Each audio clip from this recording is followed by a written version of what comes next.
नमस्कार। सदवेश शहर में आज हम चर्चा कर रहे हैं LIC IPO की। LIC का IPO मई के पहले हफ्ते में खुलने वाला है। एक बड़ा IPO है, एक बड़ा मार्केट इवेंट है। अगर हम आंकड़ों की बात करें तो LIC का जो इशू है इसका साइज़ 2021 जो कि IPO मार्केट के लिए एक बड़ा साल था, उस बड़े साल का करीब 25% जो पैसा है वो LIC IPO इस बार जुटाने वाला है। LIC IPO को लेकर के क्या शॉर्ट टर्म में एक लिक्विडिटी चैलेंज हो सकता है और मीडियम टू लॉन्ग टर्म में LIC IPO को लेकर के निवेशकों को किन बड़े मुद्दों पर नज़र रखनी चाहिए, इस चर्चा को आगे बढ़ाते हैं। और हमारे साथ इस चर्चा को आगे बढ़ाने के लिए जुड़ रहे हैं Sanjeev Bhasin, director IIFL securities, Madhukar Lagte, vice president research with Elara capital insurance expert हैं, और आदित्य शाह जो IPO मार्केट को बड़ी ही मैग्नीफाइंग लेंस से हमेशा ट्रैक करते हैं। भसीन साहब, LIC एक ब्रांड है। LIC एक ऐसा ब्रांड है जिस पे पूरा हिंदुस्तान भरोसा करता है, मगर क्या इस IPO पर निवेशकों को भरोसा करना चाहिए? निकुंज, बिल्कुल करना चाहिए। देखिए, insurance is a no brainer, और जिस तरह की ब्रांड है, जिस तरह का उनका हिस्टोरिकल एविडेंस है और जिस तरह का पोर्टफोलियो है, this is actually the government of India. और जब आप पेटीएम में पैसे जला सकते हैं तो थोड़ा बहुत यहाँ पे निवेश कीजिए और लॉन्ग टर्म सोचिए। और बताऊं, क्योंकि निकुंज, इनकी इतनी बड़ी मार्केट रीच है और मार्केट शेयर है, तो even though the private insurers इसमें थोड़ा सा they have taken market share, हमें लगता है लॉन्ग टर्म के लिए अगर आप फिक्स डिपॉजिट कराते हैं उसी तरह से LIC should be a very very good long term story. Madhukar, हालांकि LIC बड़ा ब्रांड है, हिंदुस्तान की सेविंग में अगर कोई का 10% हिस्सा डायरेक्टली इनडायरेक्टली LIC में जाता है। मगर मधुकर, मेरा सवाल ये है कि क्या एक अच्छी कंपनी एक अच्छा निवेश भी बन सकती हैं? बिकॉज अगर मैं LIC की मार्केट शेयर की बात करूं, LIC की प्रॉफिट्स की बात करूं और इसको दूसरे प्राइवेट इंश्योरर से अगर कंपेयर करूं, तो private companies are doing a much better job. Yes, yeah, private insurers are obviously gaining market share. They are growing faster than LIC. Their margins, their product mix is better than LIC. So LIC has a lot of catching up to do in order to change all these aspects about their business. This will take time, and we need evidence that this is happening. And my guess is that's why the valuation also has come off from what was initially being talked about for LIC. क्या लगता है आपको, निवेशकों को IPO में निवेश करना चाहिए? निवेश करना चाहिए तो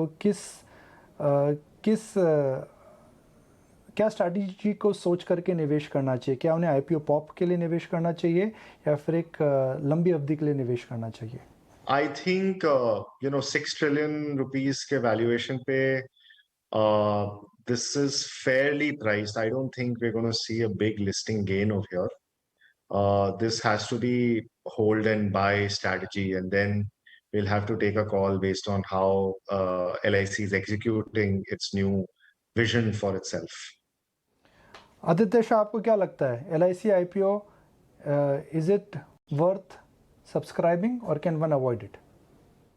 सबसे बड़ी पॉजिटिव बात ये रही है कि 2021 के जो IPO के यूफोरिया है, वहां से हम लोग नीचे आते जा रहे हैं और नियरली अबाउट 1.1 टाइम जो एम्बेडेड वैल्यू LIC मांग रहा है वो ज्यादा एक्सपेंसिव तो नहीं है, पर उन लोग का जो बिजनेस और प्रोडक्ट मिक्स है वो कम्प्लीटली डिफरेंट है प्राइवेट इंश्योरर्स के मुकाबले। तो अगर आप लॉन्ग टर्म लंबे नजरिए से देख रहे हैं तो आप इस IPO में जरूर सब्सक्राइब कीजिए, क्योंकि LIC जैसा ब्रांड और LIC जैसा एसेट मैनेजर जो अबाउट 40 लाख करोड़ के एसेट्स को मैनेज करता है, वो कहीं पे भी आपको इतनी आसानी से मिलेगा नहीं। और जो वैल्यूएशन हमने देखा है 12 लाख करोड़ से अब 6 लाख करोड़ की तरफ आ गया है, तो बहुत ही ज्यादा अट्रैक्टिव है। ज्यादा सस्ता तो नहीं है पर ज्यादा महंगा भी नहीं है। हमने देखा है HDFC लाइफ जो है वो about 3 times embedded value trade करता है, पर वो कम्प्लीटली डिफरेंट बिजनेस है। तो हमारे हिसाब से ये जो वैल्यूएशन की रेटिंग गवर्नमेंट ने की है वो बहुत पॉजिटिव है और लंबी अवधि के लिए आप अप्लाई कर सकते हैं आईपीओ के अंदर। वसीम साहब, एक दूसरी बात आती है कि एलआईसी का जो इशू है एक बड़ा इशू है, और उस बड़े इशू को लेकर के नियर टर्म में क्या लिक्विडिटी को लेकर के थोड़ी चिंता हो सकती है, बिकॉज इतना बड़ा इशू है, सब इंस्टीट्यूशनल इन्वेस्टर्स इसमें इन्वेस्ट करेंगे। हमें ये भी पता लगा है कि एंकर बुक को लेकर के इस समय इंटरेस्ट काफ़ी ज़्यादा है। तो एक तरफ तो एफआईज बेच रहे हैं और दूसरी तरफ एलआईसी का आईपीओ। तो क्या लगता है आपको, मई के पहले हफ्ते में, मई के दूसरे हफ्ते में इस इशू को लेकर के थोड़ा लिक्विडिटी पे प्रेशर आ सकता है? नहीं, मुझे लगता है कि ये एक मच एंटिसिपेटेड था, और अब गवर्नमेंट ने वैसे भी जो क्वांटिटी और अमाउंट था वो काफी रिड्यूस कर दिया। They have been very very in sync with जो मार्केट सर्कमस्टांसेस हैं। और याद रखना निकुंज, अच्छे पेपर के लिए पैसा आ जाएगा। अब ये मुझ टाइमिंग मार्केट की थी कि 18,500 पे आपको पेटीएम और नाइका और वो सब that swept you of the floor. अब आप बहुत ही रीजनेबल टाइम पे आ रहे हो जब एक्सपेक्टेशन ही ज्यादा नहीं है, लेकिन ओनरशिप स्टॉक मार्केट में आईपीओ इनिशियल पॉप वो एक कई बारी देता है, लेकिन ownership of LIC is a much desired event. और मुझे लगता है वहां के लिए लॉन्ग टर्म पेंशन फंड, बाहर से भी पैसा बहुत आएगा। तो फॉरेनर्स की जो लीवेज या सेलिंग की एटीट्यूड या जो भी था, most of that is also done with. मुझे लगता है मई का महीना शेयर बाजार के लिए भी अच्छा रहेगा, और मुझे लगता है this will sail through. Aditya Shah, मेरा सवाल आपके लिए है। आदित्य, एलआईसी का जो इशू है, इस समय गवर्नमेंट की जो हिस्सेदारी है, सरकार की जो हिस्सेदारी है, वह सिर्फ 3.5% से कम हो रही है, और एक साल के बाद एलआईसी हो सकता है दोबारा मार्केट फिर हिट करे एफपीओ के रूप में। और हमने देखा है जिन भी कंपनियों में गवर्नमेंट की सप्लाई काफ़ी ज़्यादा रही है, उन स्टॉक्स पे प्रेशर बना रहता है। Classic case here is NTPC, Coal India. सरकार को जब भी अपना डिसइन्वेस्टमेंट का टारगेट मीट करना रहता था, भले ईटीएफ हो, भले ओपन मार्केट ट्रांजैक्शन हो, the stocks had a constant supply.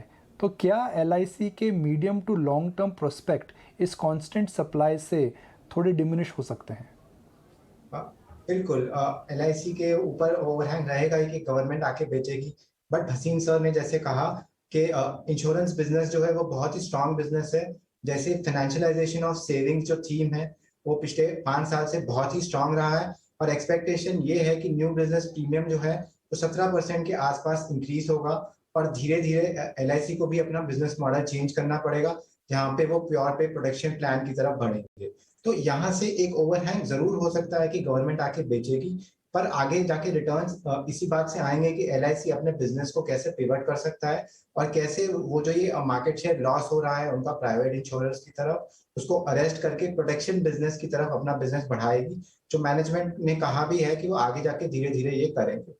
तो हावेवर ये थोड़ा बहुत हैंगओवर हो सकता है, बट अगर हैंगओवर की वजह से, जैसे हमने काफी स्टॉक्स में देखा है, करेक्शन होता है, तो बाय करने की अपॉर्चुनिटी है, क्योंकि गवर्नमेंट ने पहले ही बहुत ही अट्रैक्टिव वैल्यूएशन पे इस आईपीओ को लेकर आ रही है। 1.1 टाइम्स एम्बेडेड वैल्यू पे आज तक कोई भी लाइफ इंश्योरर एटलीस्ट इंडिया की हिस्ट्री में 3-4 साल हो गए लाइफ इंश्योरेंस को लिस्ट होते हुए, तो कोई भी इंश्योरर इस वैल्यूएशन पे तो ट्रेड नहीं करता। तो कोई भी हैंगओवर होगा तो पॉजिटिव है स्टॉक के लिए, आप स्टॉक खरीद सकते हैं।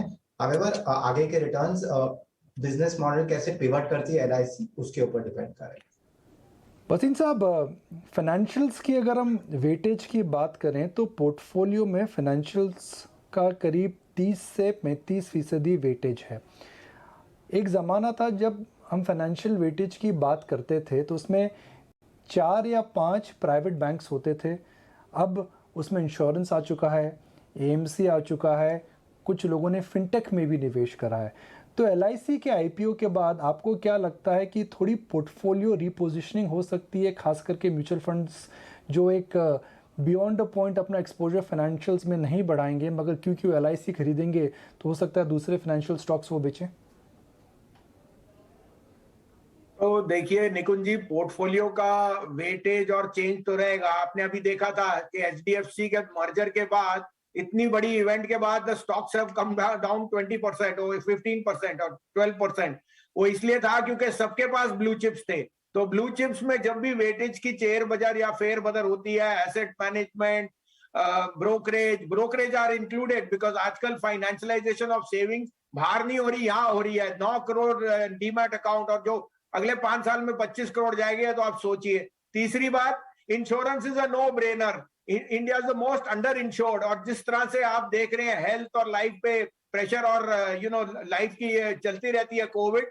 आई mean these have been trend setting times. तो आपने जैसे सही कहा, अट्रैक्टिव वैल्यूएशन है, लेकिन प्राइवेट कंपटीशन रहेगा। और जैसे मैंने कहा, your portfolio for mutual fund will keep undergoing a change of weightage, but that should not deter markets to under or over perform। वो तो एक नॉर्मल फिनोमेना है।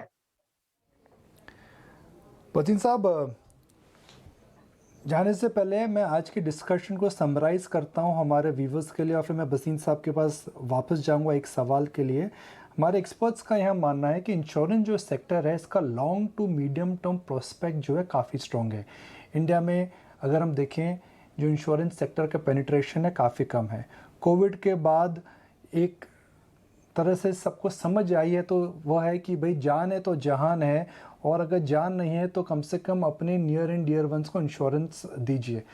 कोविड की वजह से हालांकि इंश्योरेंस सेक्टर को थोड़ी मार जरूर पड़ी थी, number of claims went higher, जिसकी वजह से इंश्योरेंस कंपनीज को नुकसान हुआ था, अंडर राइटिंग कॉस्ट बढ़ी थी। मगर मुझे लगता है कि उसमें 2023 फाइनेंशियल ईयर में काफ़ी नॉर्मलाइजेशन हो जाएगा। तो बसीन साहब, जाने से पहले आखिरी सवाल, LIC में आदमी भरोसा करता है, भरोसा ये होता है कि अगर पॉलिसी होल्डर को कुछ हो जाए, भगवान ना करे कुछ हो जाए, तो उसका उनके जो नियर एंड डियर वंस हैं वह फाइनेंशियली सुरक्षित रहेंगे।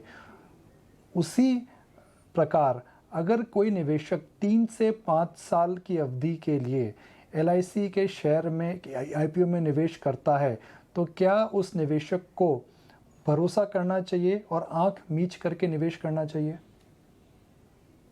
बिल्कुल बिल्कुल, इसमें कोई दो राय नहीं। देखिए, financialisation of savings, wealth effect, और insurance is very small part of our overall portfolio. वो तो हम एक सिंक्रोनिटी में करते हैं, और जब बैड टाइम्स आते हैं फिर सोचते हैं कि हम अंडर इंश्योर्ड या ओवर इंश्योर्ड है। ओवर इंश्योर्ड तो खैर ज्यादातर रहते नहीं, लेकिन मुझे लगता है कि LIC में जरूर निवेश करना चाहिए। और 5-7 साल 10 साल अगर आप रखेंगे, तो जैसे फिक्स डिपॉजिट होता है वैसे ही आपको ग्रोथ मिलेगी। Don't expect spectacular gains because of the size and the other invariable, but it's a must have. और मुझे लगता है निवेशक इसमें जरूर सेफ्टी पाएगा, कोई इसमें दो राय नहीं। बसीन साहब, आदित्य शाह मधुरकर जी हमारे साथ DT Now स्वदेश पे जुड़ने के लिए बहुत बहुत शुक्रिया। Thank you very much for being part of the show today.